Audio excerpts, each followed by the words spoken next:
What's up, guys? So it is finally time for the motor swap on the Focus. So this video, I'm pretty sure, will just be pulling the motor, and then the next one will be putting the motor back in. And then before this, you've seen the videos of me prepping the motor for installation. Got some nice new lights from Harbor Freight in the garage. Already started ripping stuff apart, so I'm ready to go.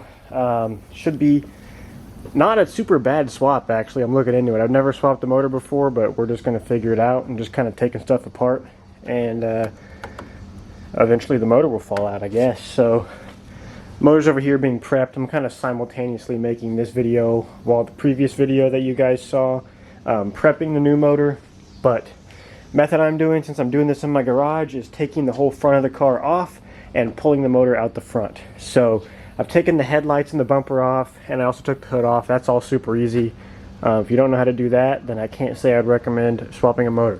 But I've got that in other videos. You can look that up online if you want to see how to do that. But I just drained all the oil and coolant out of the car. So now I'm going to remove this top piece here.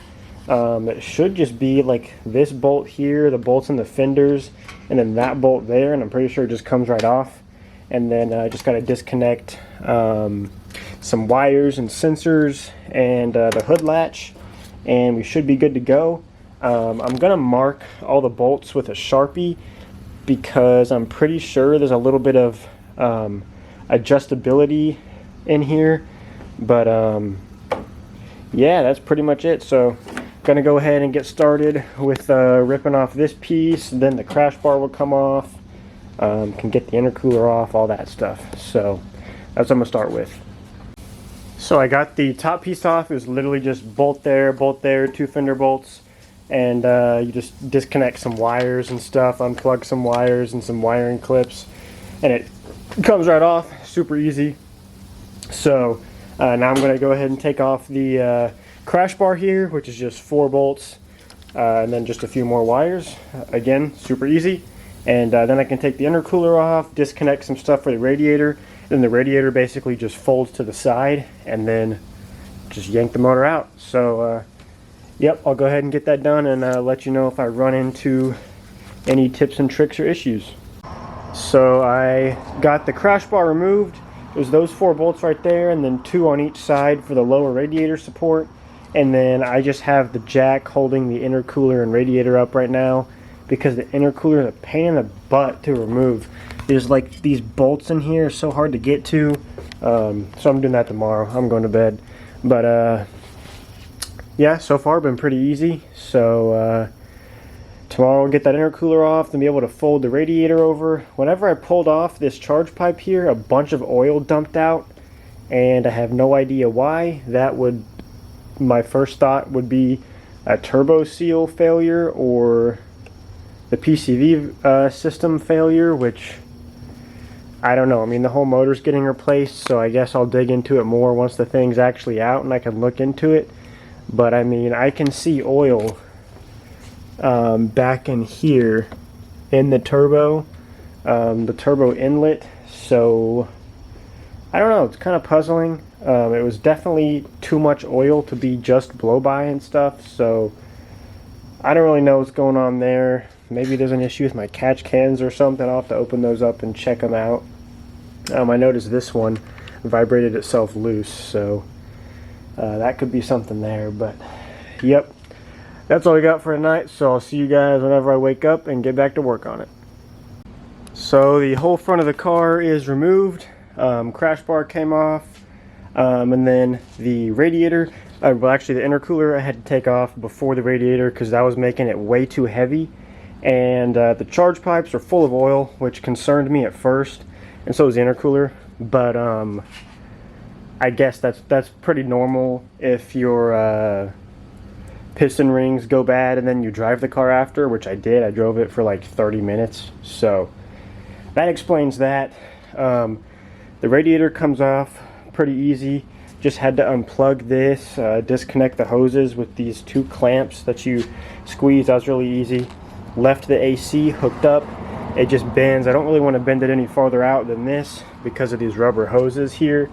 And then since the intercooler was full of oil, I let it drain out into my drain pan, and then now I'm pouring gas through it to help break down the oil and clean it out. And then I'll get some brake cleaner and clean it out even better, hopefully. And then I'll also take the charge pipes off and clean those. Good thing I got another turbo, because she's got a bunch of oil in her back there, so gonna have to make sure that gets all cleaned out. All of the spark plug holes are full of oil, so she's definitely blown, that's for sure. Got to clean out the intake manifold too. You can even see all the oil leaking out of it around here. And I'll replace the sensor here with the one that came on the escape motor, and then the sensor on the intercooler down there. I'm going to try to clean that, but I might need to just replace it because it's been soaked in oil. But next step is going to be removing the alternator and the AC compressor, and the AC compressor is just going to stay hooked up over here, and the alternator I'll swap on to the new motor. This way you don't have to disconnect the AC system at all, which is really handy.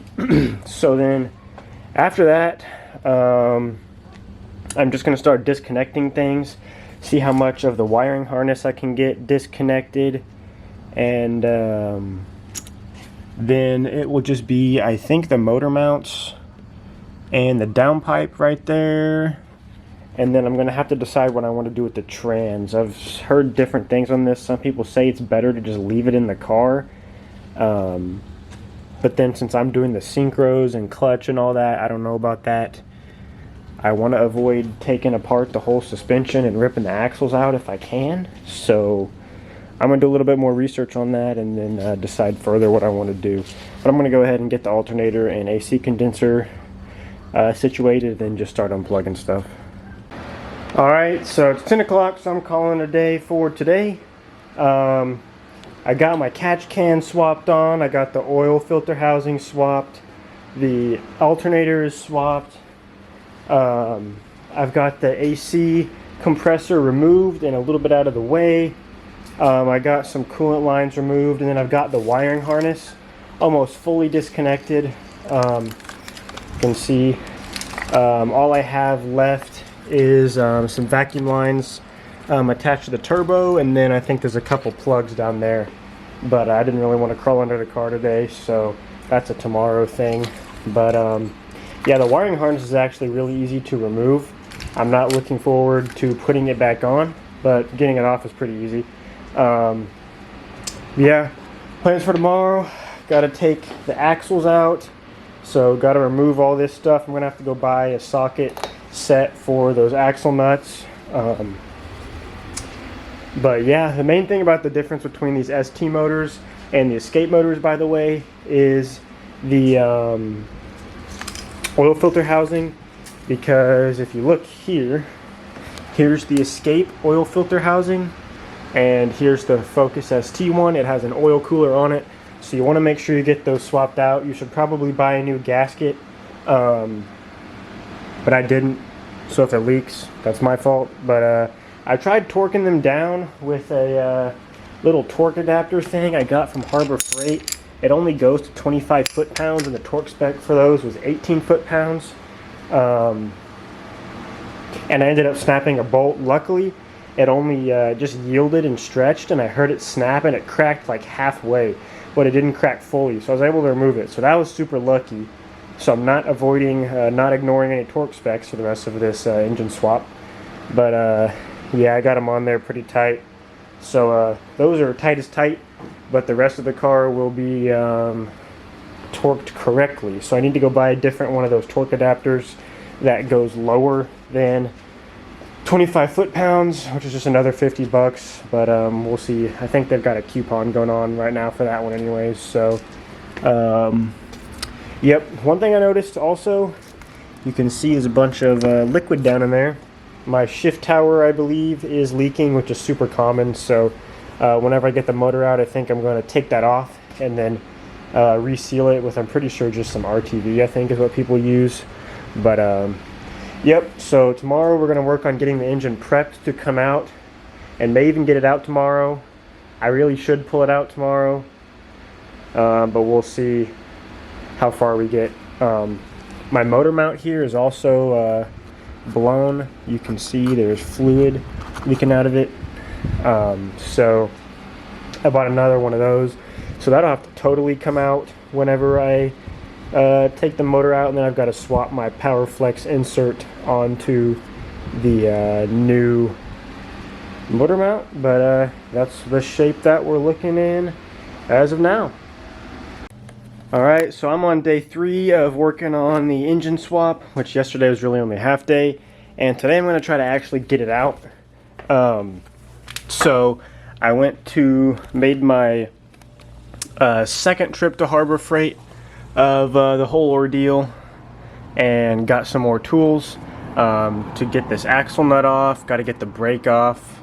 I'm pretty sure, actually maybe I don't need to get the brake off, but I know the strut's got to come out here. And I think the tie rod has to come off there, and then maybe the whatever you call that, control arm. And then I should be able to get that axle out, and then I just have to unbolt the carrier bearing that's way back in there for the passenger side, I'm pretty sure. But I think that side can stay together. I'm not totally sure on that, but we'll all just start taking stuff apart and we'll see what it takes. Get all that out. And then theoretically all that is left is the motor mounts, you know, the stuff connecting the transmission, and the downpipe and rear motor mount, I believe. That sounds a little oversimplified, but we'll see. So I'm going to start tearing stuff apart, and we'll see where it takes me. So I've got the axles removed. It wasn't that bad. All I did was just use my impact to zip off the tie rod ends there, take out the strut. You just loosen this bolt, and mine dropped right out. If you have stock ones, you probably have to use a strut spreader tool to get it out.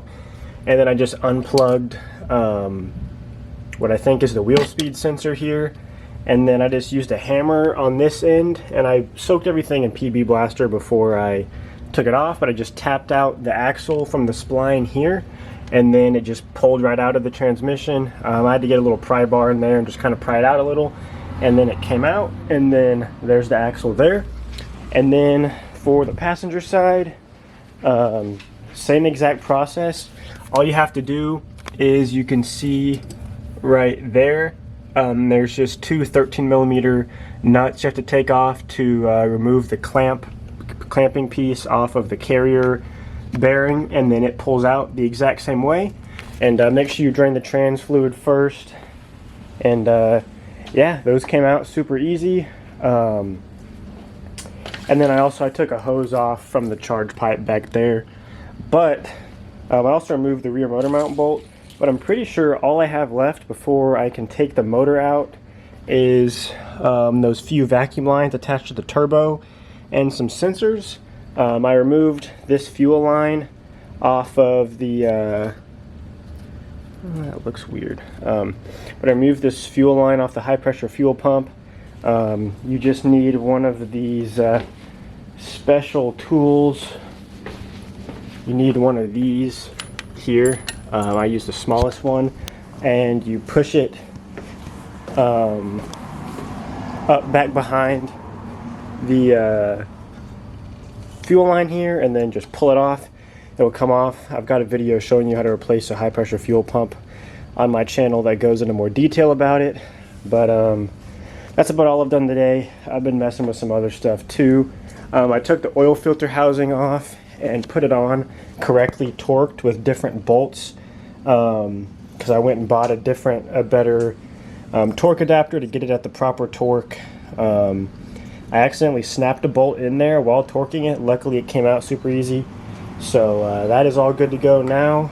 And my next step is just removing those vacuum lines and sensors on the back, and I think I will go ahead and get the engine hoist out and hook it up and take the motor mounts off, and then start pulling it out and see if there's anything still connected, which it does not appear that there is. I do have to take off these shifter cables, but that's easy. And then this, which I'm pretty sure goes with the clutch. I don't even know how to take that off, but I'm sure it's pretty easy. And then I think she's ready to come out. So I'm going to call it a day because I'm going to go look at another car I want to buy. Funny enough. So all I did down there was disconnect the crank sensor and a few vacuum lines for the blow-off valve, one of which was full of oil, so that's kind of weird.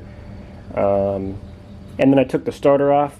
I just set it right up here. I think I can just leave the starter connected, and it's all good to go. It looks like everything is disconnected, so tomorrow all I'm going to do is take off all this stuff from the trans right here, and then I'm pretty sure the motor will be ready to come out. So we'll see if that's actually the case or not. So I got the downpipe disconnected.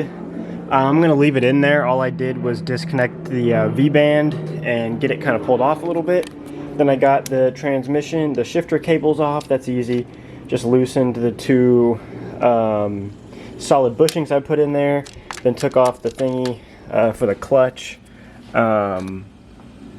which all I did was there's just a little like metal tab in there, and I just pulled it out, and then this came right out.